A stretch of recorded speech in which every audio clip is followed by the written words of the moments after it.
నమస్తే ఎక్స్‌ప్రెస్ మినిట్‌కు స్వాగతం. ఆంధ్రప్రదేశ్‌కు సంబంధించిన అప్డేట్స్‌ను చూద్దాం. సికింద్రాబాద్ నుంచి విశాఖ వెళ్తున్న దురంతో ట్రైన్లో దొంగలు పడ్డారు. విలువైన ఆభరణాలు, బ్యాంక్ అకౌంట్ కార్డులున్న బ్రీఫ్ కేసును అనకాపల్లి సమీపంలో మాయమైనట్టు బాధితుడు వైఎన్ రావు పోలీసులకు ఫిర్యాదు చేశారు. నిందితుల కోసం పోలీసులు గాలిస్తున్నారు.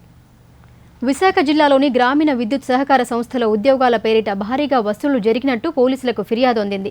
కాంట్రాక్ట్ ఉద్యోగులను పర్మనెంట్ చేయడానికి గత పాలకవర్గ సభ్యుల్లో కొందరు 73 మంది నుంచి 1,37,00,000 వసూలు చేసి ఉద్యోగాలు ఇవ్వకుండా మోసం చేశారని బాధితులు చెబుతున్నారు.